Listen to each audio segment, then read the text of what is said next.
free agent stuff before we hit the silver lining. Oh yeah, so now I can go through the full list. We'll go through the full list real quick in the next 3 minutes of are there any deals that the Patriots made that financially you like besides the Cam Newton one year 5 million? Well, I love what they did. Raider fans are going to hate me, but they got Trent Brown at $6.5 million, Mm-hmm. and all the rest of his money is tied into game day bonuses, which is exactly what I thought the Raiders should have done. Yeah. Tie the money to him actually suiting up and playing on Sunday. So I'm surprised that they were able to get him to take that kind of pay cut and then tie that money back in. Would he have done that with because it sounds like he really wanted to leave. So I don't think he would have. I think the whole IV mess up and situation, he probably didn't trust the training staff at that point. I don't think that he was going to take less money to do that. Yeah. I think he just wanted to go back to New England. As far as New England, I'm looking at the list here. Johnny Smith, no. Hunter Henry, I think 3 years, 37. I don't hate that one. He's a good tight end. He's explosive. I don't like it when your quarterback's Cam Newton, but I like Hunter Henry as a player. Judon, no. Mills, no. Aguilar, no. Bourne, no. So I don't like any of the rest of those contracts. I'd say Trent Brown's the only one. Yeah. As far as Marcus Cannon on a scale of 1 to 10 as far as right tackles goes, how good is he? Like 6, 7? I think he's like 5.5, 6. 5.5, 6. He's above average. I don't think. So would you rather? So let's just say the Raiders said, okay, send us Cannon, and then we're going to send you Trent Brown. Would that be because Cannon ended up getting traded to Houston for some late round picks? Would you go, you know what, I'd rather find somebody in the draft or pick up Cannon? I don't think Cannon fits what Tom Cable looks for. He looks for the big athletic tackles with length, long arms, Brandon Parker, Colton Miller. That's not Marcus Cannon. So I don't think he fits into the scheme and what. I think the Raiders are going to run a lot more outside zone next year. They're definitely doing that. I don't think Cannon fits that. Yeah. Okay. That makes sense. I just don't. I'm looking at all that money. I'm just saying this is all. I mean, this is basically. Trent Brown played left tackle when he was in New England, so he could flip back over to the left side too. Yeah. But they have Isaiah Wynn, so. Yeah, from Georgia, I believe. And when I see the offseason, I just say to myself, "This is all Tom Brady wanted. This offseason. This is all he wanted, and he wanted to give it to him. So the hatred is real. The hatred is real. That's the NFL portion of the show where Ryan and I talk about all the NFL. Now we end the show with the silver lining. Talk about the silver and black, the Las Vegas Raiders. Okay, boom. Let's jump right into it. The center position. Rodney Hudson goes to Arizona in a trade. They get third round pick in third and fifth or third and just. It was a third, and they gave back a 7. They gave back 7. So Andre James is going to be the next guy. They get Martin to be just in case it all blows up. James is in the last year of his contract. I'm all for them doing this if because the players getting older. As far as Vic Tafer and some of the people inside who talk to the Raiders, they say that they're very confident Andre James can do this. He's been practicing for 2 years, ready to go, all the stuff like that. Like, why not let him just prove it this year? Why re-up him for 3 years? That didn't make sense to me. Unless they think that he's going to be a Pro Bowl level player and they want to get the contract done. I thought it was crazy, so I had to make sure. I mean, the only thing that I can think of is they know that they have a really good player and they want to lock him up before he puts it on tape and everyone else can go after him. Now, remember that if you try, let's just say he goes out and plays really well and you try to franchise a center, there is no center franchise. It basically goes in as an interior offensive lineman. So he's going to be mixed in with the guard money. I don't think he's that kind of player. I think he's a capable player, as I mentioned on Twitter, and a lot of people jumped in my mentions were like, "Oh, he's not good." And I said, I never said he was good. I said he's capable, and he can play the position. Yeah, I could ask you right now, name me the centers on the 12 or 14 playoff teams. You could probably only name 3. Like, center is not a position. Good point. That you need to put a lot of resources into. So I'm actually okay with it. I love Rodney Hudson as a player. I love what he brought to the Raiders. He's going to go into the Raiders Ring of Honor one day as one of the better centers to play for them. But it doesn't like I said, I'm okay with it. Like I wish they would put the money on defense. That's the one thing that is concerning is like we signed a bunch of defensive linemen, but where's the defensive backs? Where's the slot corner? Where's the outside corner? Where's the free safety? So yeah, Gabe Jackson gets traded. How was his 2000? I thought he had up and down to 2020. What do you thoughts about him? And then now he goes to Seattle in a trade. So the Raiders they traded him and end up re-signing Denzel Good. Yeah, I'm okay with it. Gabe Jackson to me, and I know I've taken a lot of flack for this. I think he's a league average player. I don't think that he's an above average to plus offensive lineman. I don't think he's a pro. What do you mean, Ryan? He plays on the Raiders. What do you mean? I mean, I've watched every snap he's taken for the last 3 years, and I don't see it. Like he has games where he's okay, and then he has games where he's not good at all. Yeah. He's a road grader in the running game, but the Raiders don't run a lot of power stuff. This year they ran a little bit more of it, but they were more of a zone team, which he doesn't fit. And I just think with the resources, spending $11 million on a center and almost $10 million on a guard, with all the holes this team had, those are two easy decisions to make. To take the money out of those two positions. And Denzel Good, he played just as well as Gabe Jackson did last year, to be honest. And to get him for 2 years, $4 million or whatever it is, you could plug him right in at right guard. There's flexibility there. I think John Simpson's going to push him and Incognito for one of those inside spots. They could still draft a guy in the 3rd or 4th round. To me, it was more surprising they actually got a 5th round pick for a guard with a $9.6 million salary in this market where there's guards everywhere to sign for cheap. Suckers born every day. Suckers born every day. The backfield, you see Jake and Josh behind me. Like, so this is my thing. So like, you know, everybody went nuts when they signed Kenyan Drake. I get part of it, but you know, the national media who kind of jumped in. I gotta say one thing I say is like, what season did Josh Jacobs play 16 games? Like he has he played 16 games in his career? Maybe in high school. Maybe in high school, right? Maybe the way the way he plays isn't conducive for playing 16 games, and maybe Bama had it right. Didn't he share the carries with somebody else? With Harris in college. So let's do that. Let's try that here. And I think also you're going to see them on the field a lot together. Gruden has screwed up a lot of things, but you know his backfields have been pretty good, and he's always had two guys back there, right? You know, two guys who are a little bit different. And I think that maybe this will help him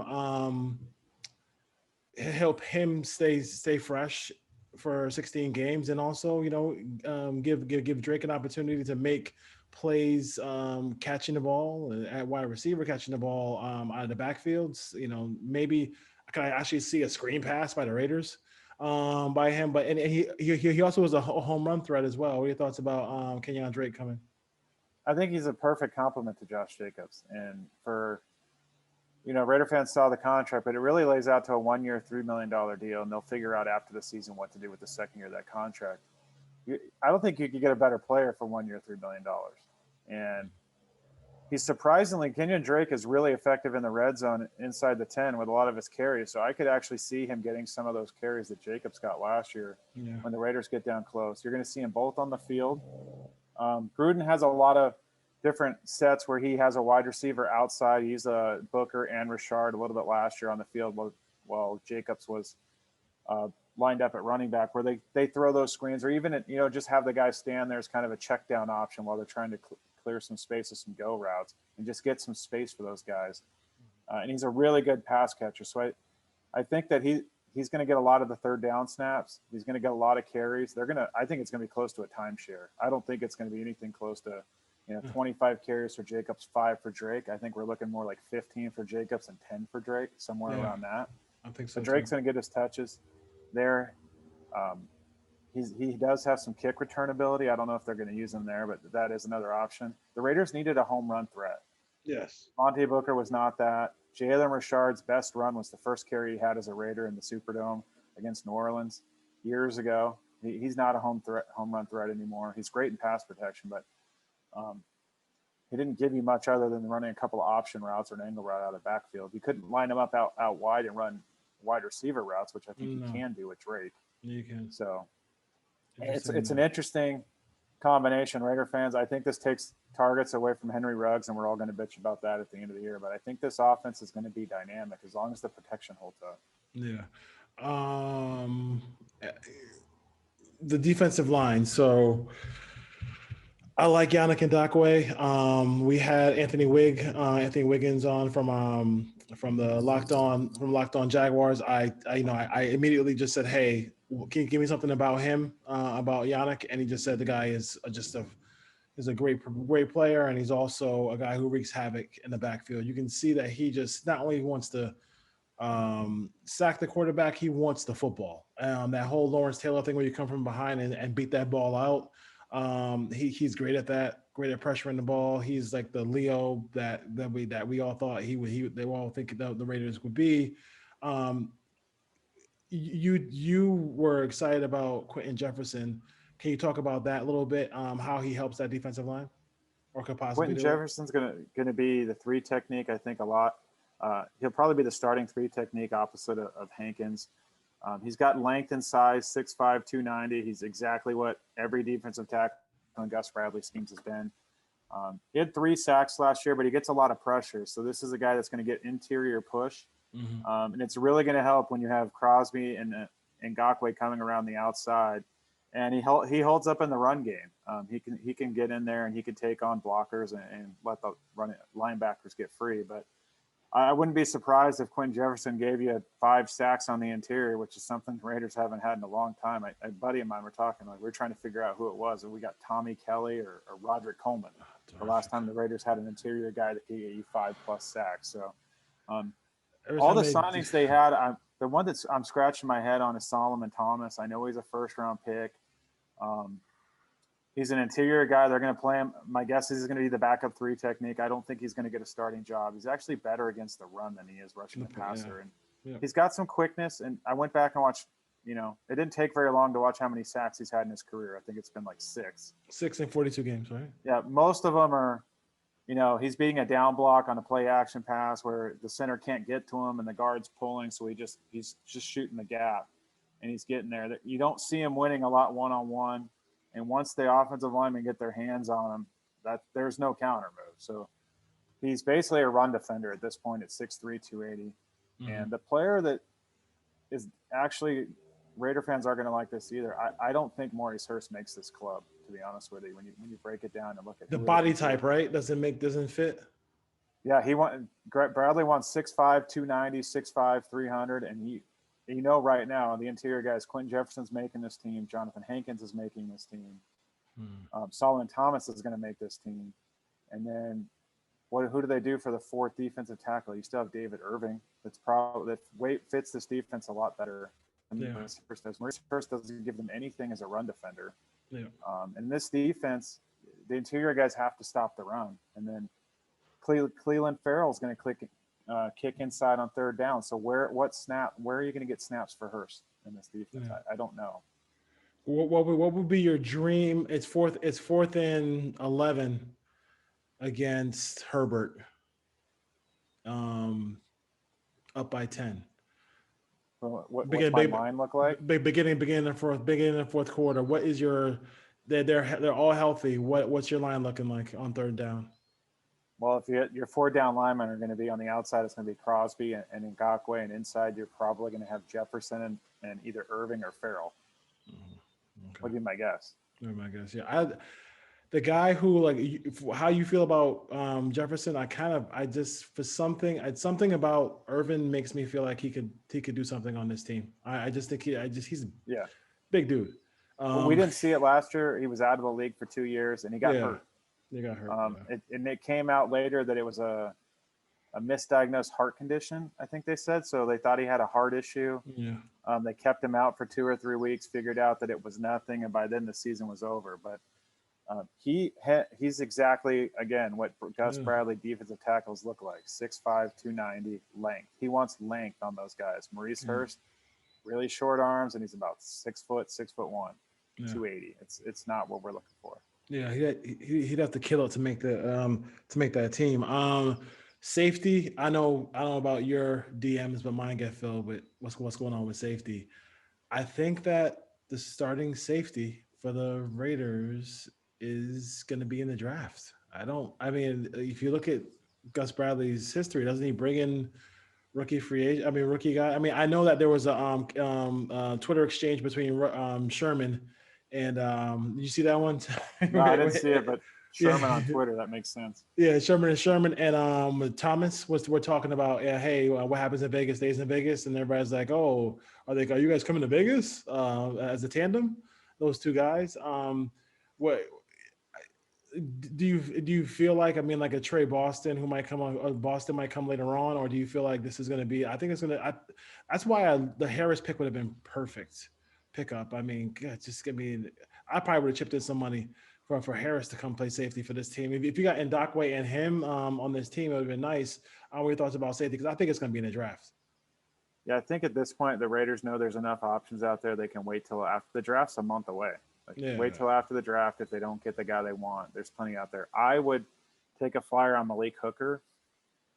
He's an elite safety when he's healthy, and then I would draft a guy in the first or second round. Yeah. So I could pair Hooker with, in a perfect world for me, the Raiders get Tevin Jenkins at 17, and then they get Richie Grant at 48. If you can get Richie Grant to come in here and you have Malik Hooker, those are two elite free safeties. And then Jonathan Abram, you could even move him down and play him as a nickel backer if you need to, if he's not covering guys like he should. And then you have two elite coverage safeties on the field. Malik Cooker, to me, I've always loved him. I've always been intrigued by him. He's elite in single high with the ability to close, and he has great closing speed. Yes, and I love him too. If we can get Malik Cooker, you could probably get him right now 1 year, $3 million. Tack on incentives to get it up to 6 if he makes the Pro Bowl or gets 5-6 interceptions. You can go get him right now. Yeah. And then the deals, a friend of mine works in the sports world, and he says for these players, especially in the NFL, every day that goes by that you don't get signed, the deal gets worse for you. Yeah. So the deal, so the deal for him gets worse and worse. And Raider Nation, I appreciate all the comments and everything, and all the stuff on Instagram and all the stuff on Twitter. Please make sure you keep watching the show and keep listening to the show. I appreciate it, but please stop and refrain from putting in Carl Joseph's name in my DMs, because he does not fit. How Sway? Like what are you trying to do with Carl Joseph and Jonathan Abram at safety? Like, it doesn't make any sense. No, you have two guys that can hit, and they're both coverage liabilities. And Joseph, he can't drop down and play man in the slot if you need to. If you tried to play him at free safety, he can't cover tight ends because he's 5'10". He does not very big. He doesn't fit this defense. He needs to play in a 2-high defense, or he needs to play the strong safety in a cover 3 where he's down by the line of scrimmage. And the Raiders already have Abram to do that. 2 minutes left. Chargers offseason so far. The highlights of it, you like it? I do like it. They were able to go out and get Jared Cook to replace. Obviously, they lost Hunter Henry, and they focused on the offensive line, which is what they needed to do. They still have a lot of holes on defense. They've lost a lot of guys, but they're getting Derwin James back. I think he's going to fill a big hole, but they had to fix the offensive line, and I think it was Matt Filer and Corey Lindsey so far off the top of my head. So they brought in a tackle and one of the better centers in the league. So fully expect him to go tackle in the first round of the draft as well at 13. So if they can rebuild that offensive line and keep Herbert upright, they have weapons. So do you think the tackles in the Chiefs' kingdom are going to be? Are they going to sign those same guys back at a lower price? I think at this point they're both still out on the market. They're both still coming off injury. I don't know when Eric Fisher is going to be healthy because he had that Achilles injury the week before the Super Bowl. I could definitely see Mitchell Schwartz coming back, and they re-signed Mike Rimmer. So they're capable guys. I think they're going to take a lineman in the first round, whether it's Landon Dickerson, who can play all 3 interior spots, or they just take whatever tackles there. They're going to be fine. Yeah, they're going to be fine. the Raiders in the draft, and as soon as if you guys are wondering, as soon as that calendar switches to April, we'll go into full draft mode on our show. So we'll talk about all the stuff with the draft. Do you feel like somebody is going to have to, like, kidnap Gruden in order for him not to take Pitts at 17 if he's available? Like, do you think or is it or does he have enough people around him like Tom Cable and Gus Bradley to say, listen, I need help and he needs help, so like just at least give one of us help. Do not draft this this tight end we already got. We're already pretty good there. I don't see any way Pitts gets out of the top 10. Me either. Let alone to 17. My concern is Tom Cable's got his eyes on some small school Brandon Parker-ish type guy that's like, oh, I can bring this guy in and he could be our starter day one. Whether that's Spencer Brown or DeAndre Smith from East Carolina, who are both good prospects. I like them both, but you can't count on those guys to come in as day one starters. I've had Raider fans message me, hey, we should trade down at 17. It's a deep tackle draft and, get a guy later in the first or second round. And my argument is if you could get the second, third best tackle in this draft, just do it. Don't trade down and get the fifth or sixth best tackle. Get the best guy you can get at 17. Yeah, I mean, just stop the madness. Like, listen, it's all fun and games until that side of the line can't. People are wide open, but Derek doesn't have any time whatsoever because that side of the line can't hold it. And I'm not on the Cover 3D Raider podcast with Sean, the Wahoo Raider, and Monster Match Ken. They don't want to tackle, but like at least with tackles, it's not the bust factor. I don't feel like it's going to be. It's not really there with a tackle. And other than Robert Gallery, Robert Gallery, and like, was it Mitch Stitchcom, whatever his name is? Matt Stitchcom. I hated that pick too. I couldn't stand that pick. That was 1998 all over again. I don't want to talk about that. That was a nightmare.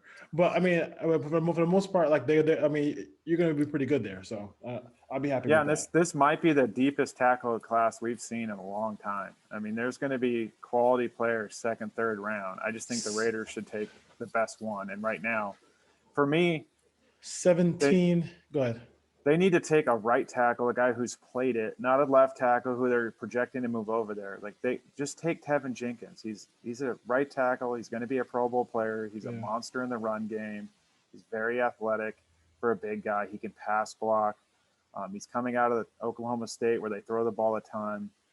He's nasty. Raider fans are going to love him. Just take him. Don't try to trade down. Just take him at 17. I know the picks got they got some picks back for COVID. But the Raiders have a second round pick or just yes. So a first, a second, 2/3, a fourth. So Richie, I mean, I know you and I see Richie Grant. I mean, other teams do too. Is he going to be? Would he be? Is that whole wishful thinking that he'd be around when the Raiders pick in the second round? Yeah, 48. That's they got the floor for him. I think he goes somewhere 30 to 40. So they may have to move up 10 spots. I would do it definitely to get him. Yeah. We'll see, but safeties fall. Like everyone thought last year, Xavier McKinney was going in the top 15. He went in the second round.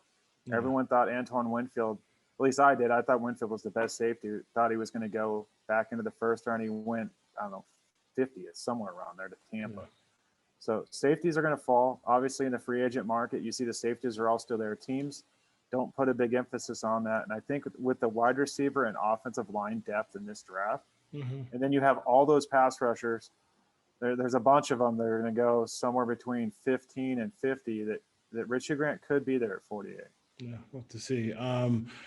Listen, please continue to support the Put On Waivers podcast, with NFL show with myself and Ryan Holmes, and then also the baseball show with myself and James Amato, previewing the American League West this year. So our last show, so that should be fun on Sunday. That show will come out, and then listen, football never stops.